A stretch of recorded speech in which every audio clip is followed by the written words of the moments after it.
Saludos.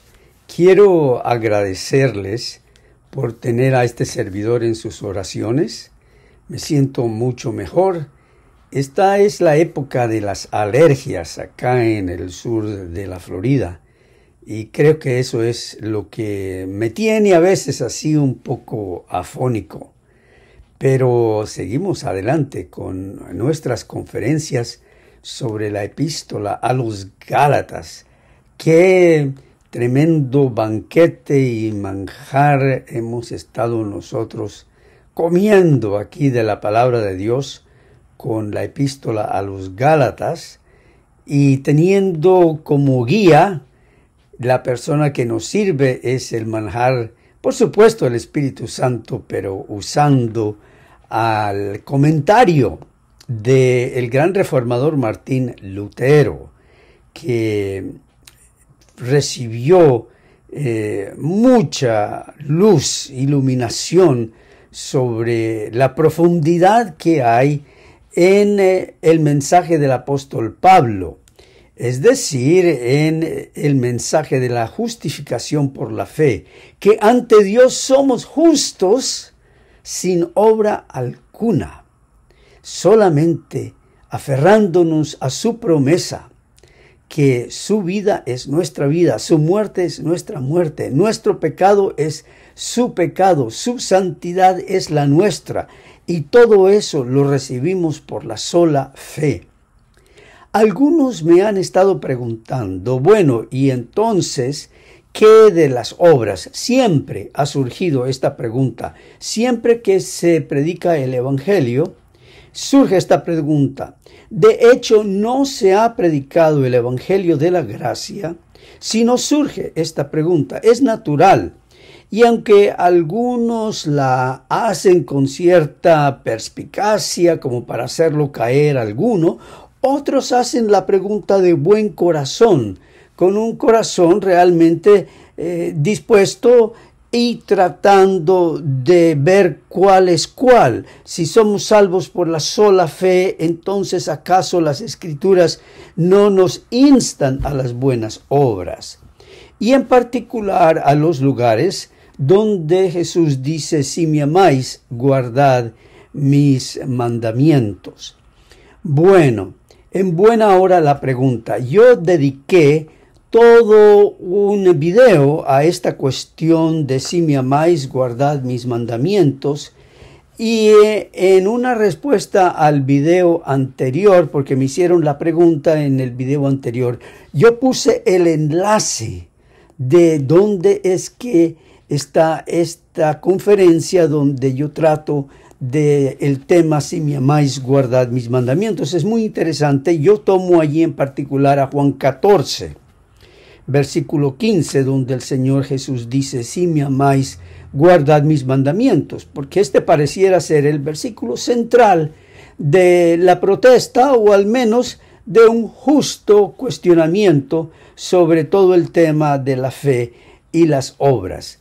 Pero por ahora todavía estamos sacándole las últimas gotas del jugo a Gálatas 3, 13 y 14.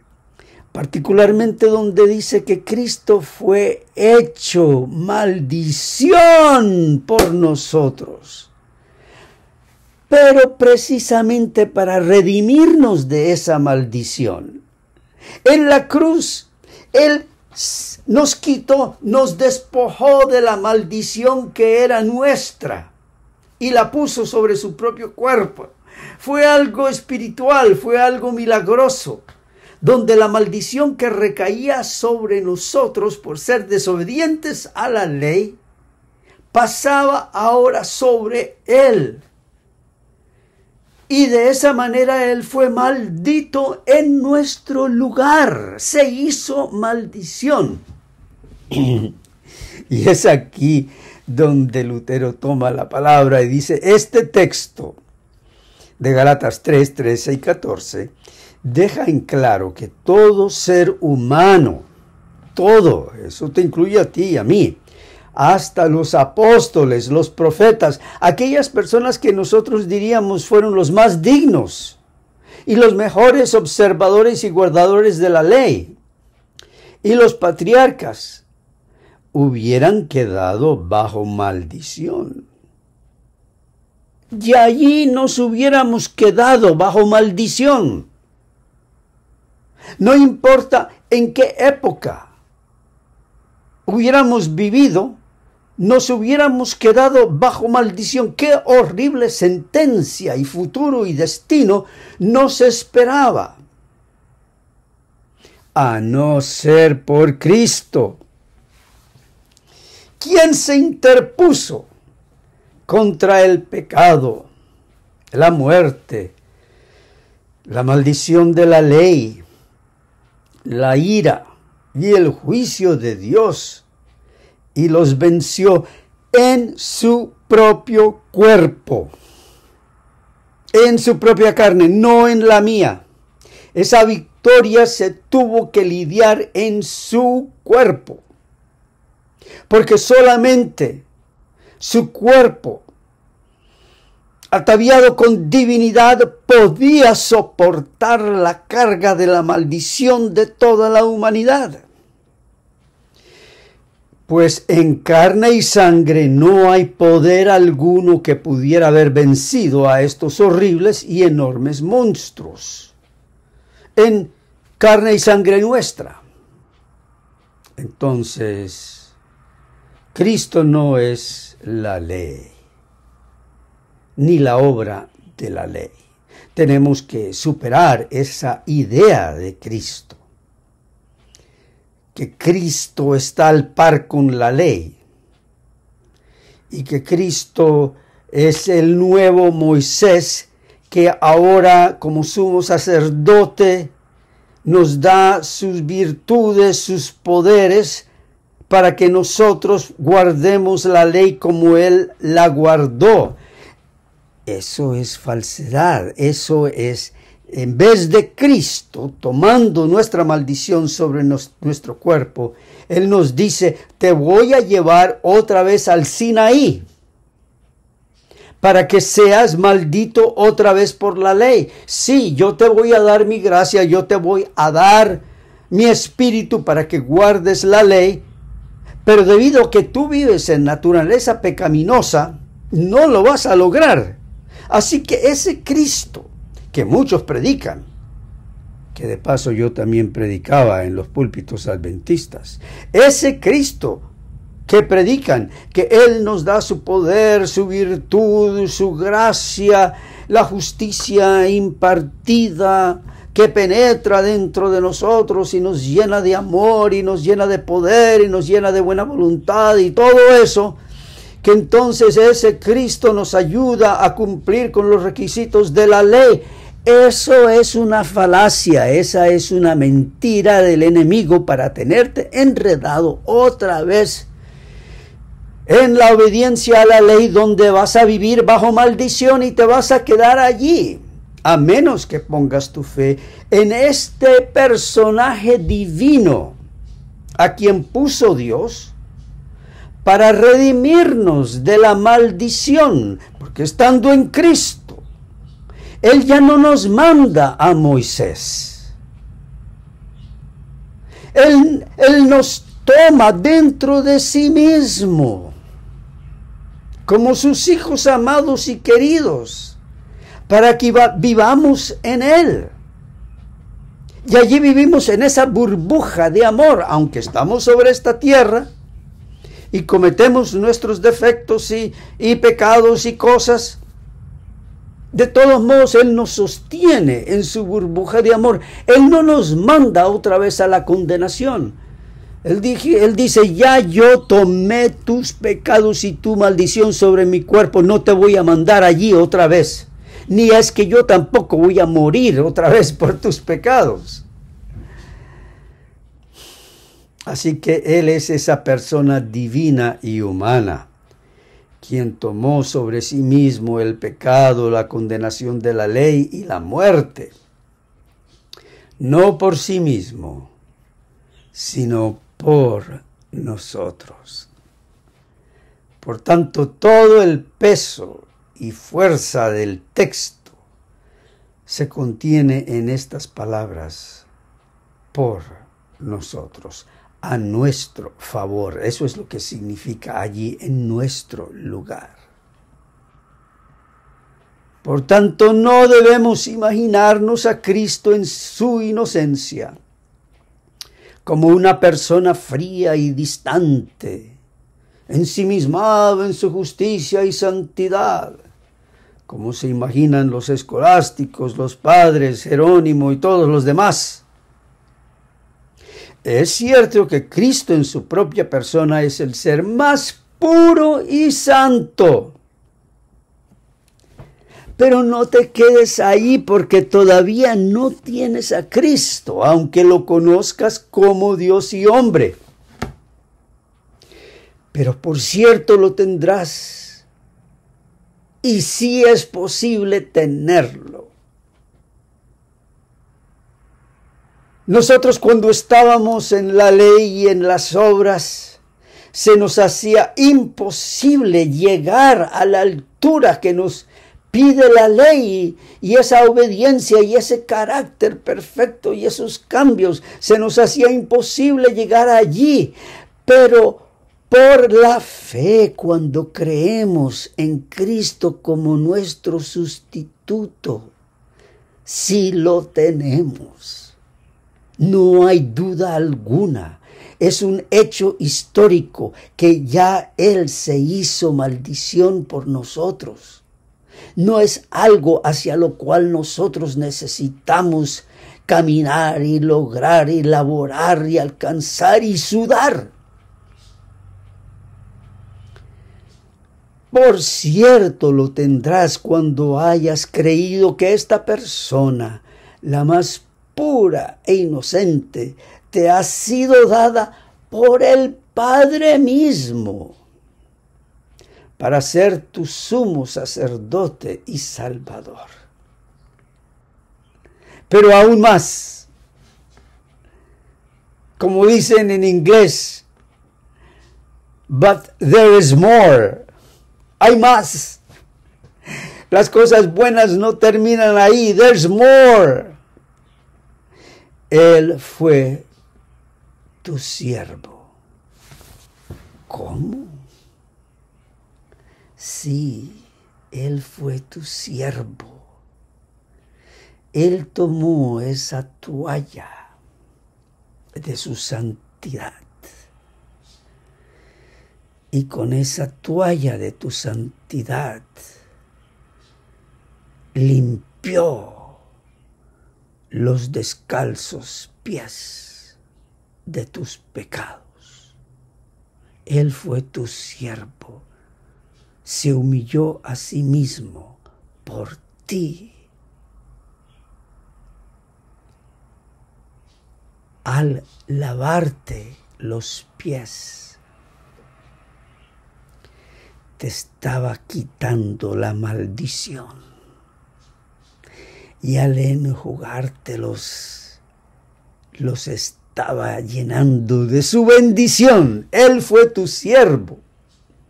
Se despojó de esta inocencia y santidad y tomó tu persona de pecado. Así es como Él te sirvió, así es como Él fue tu siervo. Tomó tu persona de pecado. ¿Puedes entenderlo? Que nuestra persona es una persona no de santidad, sino de pecado. Y por lo tanto, Él tomó esta persona de pecado sobre su propia persona. Luego, a tu favor, Él se ofreció a sí mismo como tu sacrificio. Por ti fue hecho maldición. Y así te libró de la maldición de la ley. La maldición de la ley que con toda justicia debería recaer sobre mí, no me alcanzó porque Él se interpuso. Él fue como aquel apararrayos que cuando venía la maldición de la ley a caer sobre mí, destruirme, Él se interpone y la recibe en su propio cuerpo. Bueno, no es inútilmente que hemos estado tratando estos temas, porque ya llegamos a la conferencia 21, estamos más de la mitad, porque son 41 conferencias, y estamos en la conferencia 21. Pero no le prestemos atención a cuánto tiempo nos va a durar más. Ya vamos en esta conferencia 21, dictada el viernes 18 de septiembre de 1531. Estas clases se dictaban de noche, allí en ese salón, en la Universidad de Wittenberg, el norte de Alemania. A la luz de las antorchas entraban esos monjes, otros laicos, sacerdotes. Se agolpaba el salón. Era viernes de noche, a escuchar la palabra de Dios.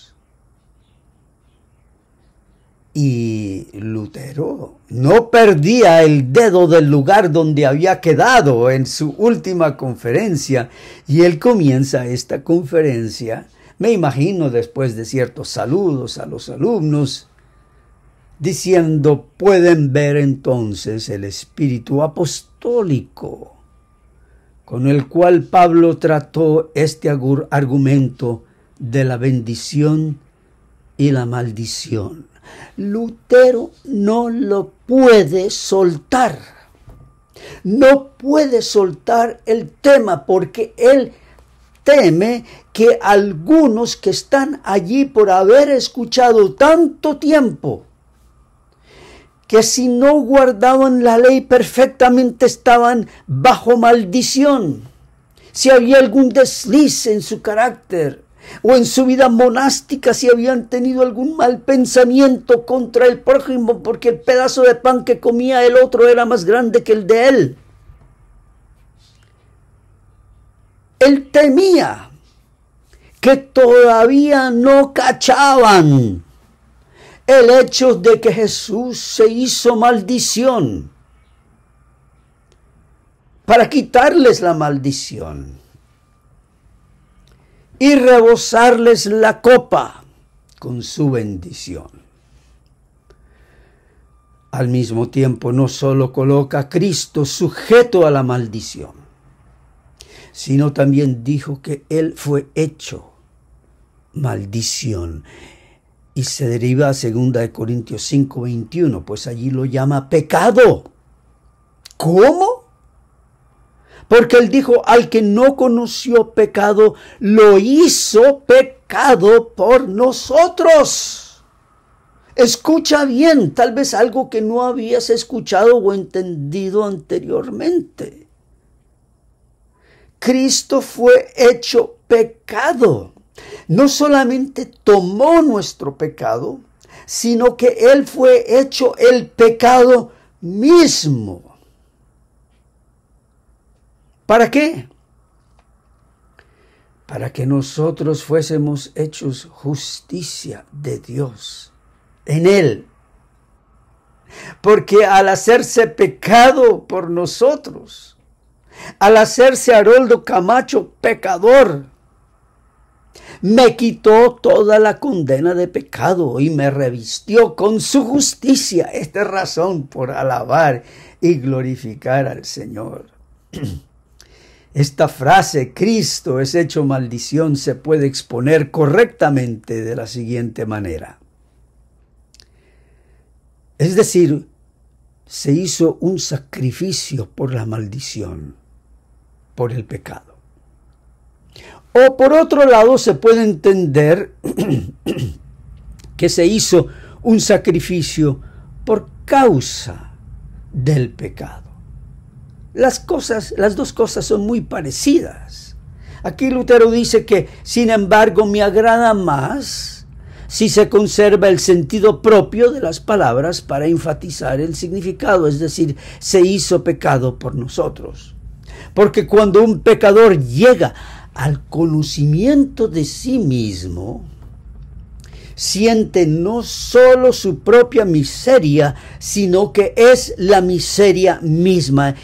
Y ese momento es muy importante. Que el pecador llegue al punto en que cuando no esté practicando cosas pecaminosas, de todos modos, esa persona se siente pecado mismo y miseria misma, porque hasta las cosas buenas que hace están llenas de interés propio y de egoísmo. Así que se siente totalmente miserable. Se da cuenta que no solo es un pecador bajo maldición, sino que es el pecado mismo y está enteramente bajo maldición. Se da cuenta que está bajo maldición. Pues es algo horrible cargar el pecado, la ira de Dios, la maldición y la muerte.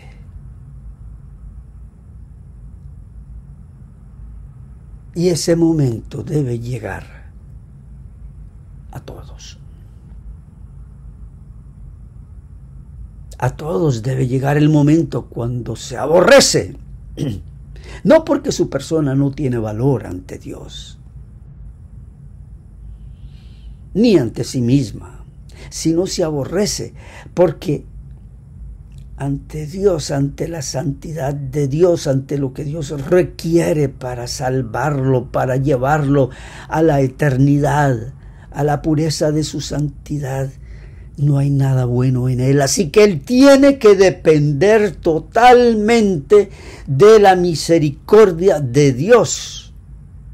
Por lo cual entonces Dios interviene con Cristo, le quita su maldición y lo hace rebosar de bendición. Todo el que verdaderamente siente estas cosas, como ciertamente Cristo las sintió a favor de toda la humanidad, es en sí mismo pecado, muerte y maldición. Por tanto, Pablo trata este texto con un verdadero espíritu apostólico, es decir, el corazón de un enviado de Dios, porque ese es un apóstol, alguien comisionado por Dios. Y cuando aquí se trata de espíritu apostólico, es con el corazón de un mensajero de la gracia de Dios que viene a traerte consuelo, un mensaje de paz. No hay ningún erudito papal, ni abogado, ni judío, ni fanático, ni algún otro que haya hablado como él. Pues ¿quién se atrevería a usar este texto de Moisés, que viene de Deuteronomio, para hacer semejante alegato respecto a Cristo? Maldito todo aquel que colgare de un madero. Así como Pablo relacionó esta declaración a Cristo, así también nosotros podemos relacionarla a Cristo, junto con las maldiciones de Deuteronomio 27. También podemos juntar todas las maldiciones de la ley de Moisés en su totalidad y atarlas a Cristo. Es decir, Cristo despoja a Moisés, a la ley, al Deuteronomio, los despoja de toda maldición, porque Él asume en su propio cuerpo toda maldición del Antiguo Testamento y del Nuevo. Así como Cristo es inocente con respecto a esta ley en general, en cuanto a su propia persona, así también lo es en lo demás. Pero así también Él es culpable ante esta ley en general. Qué feo es cuando hay una sentencia de culpable en un tribunal. Pues Cristo recibió esa sentencia a nuestro favor. Él fue hecho maldición por nosotros y colgado de un madero como malhechor, blasfemo, asesino y traidor. Y por eso también es culpable en todo lo demás. Y ese todo lo demás te incluye a ti y me incluye a mí. Él se hizo culpable por todos mis pecados, mis faltas, mis deficiencias. Él se hizo culpable ante Dios por ti y por mí. Y no hay obra de la ley que tú puedas usar para quitarte ni una milésima de un átomo de tu culpabilidad. Para eso tienes que depender solo de Cristo. Todas las maldiciones de la ley se amontonaron y fueron cargadas sobre él, por lo cual él cargó y sufrió por todas ellas en su cuerpo, por nosotros. Por tanto, no solo fue maldito, sino por nosotros se convirtió en la misma maldición. Y es a eso a lo que yo me derivaba en el video anterior de la vida monástica. Algo que nosotros como creyentes hacemos muy poco. Es la vida contemplativa. No me sale esa palabra, ¿qué sé? Porque la vida contemplativa. Pero no estamos contemplando las virtudes de algún santo para llegar a ser como ese santo. Estamos contemplando el sacrificio de nuestro Salvador. Eso sí vale la pena contemplar. Y entonces, lo que Él hizo por nosotros nos lleva, nos enternece el corazón, nos mueve hacia el prójimo. Pero nos estamos adelantando.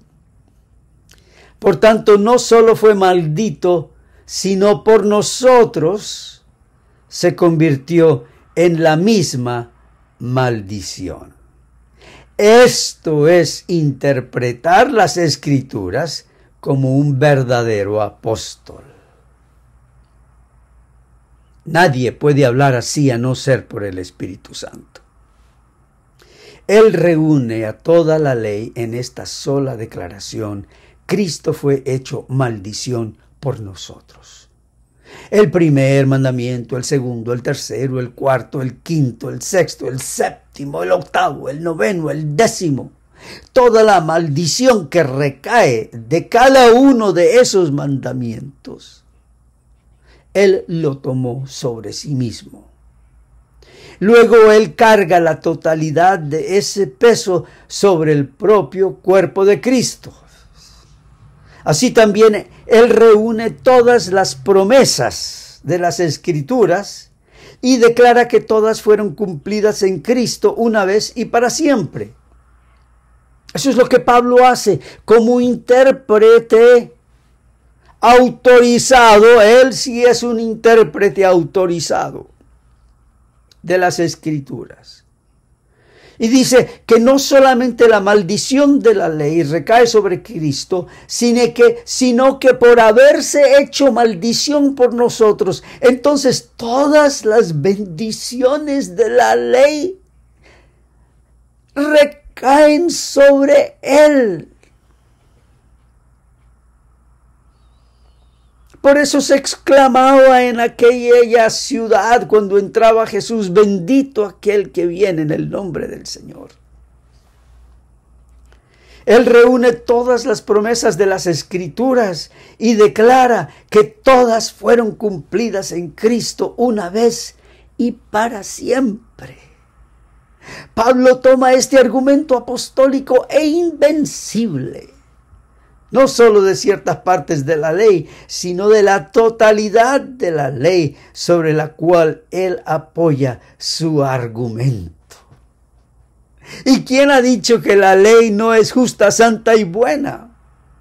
Pues Pablo utiliza la ley en su función de maldecir para llevarnos a Cristo y decirnos: porque Él se hizo maldición por ti y por mí de acuerdo a la ley, también todas las bendiciones de la ley recaen sobre Él, y cuando Él te justifica, todas las bendiciones de la ley recaen sobre ti. Alabado sea el nombre del Señor ahora y para siempre. Amén.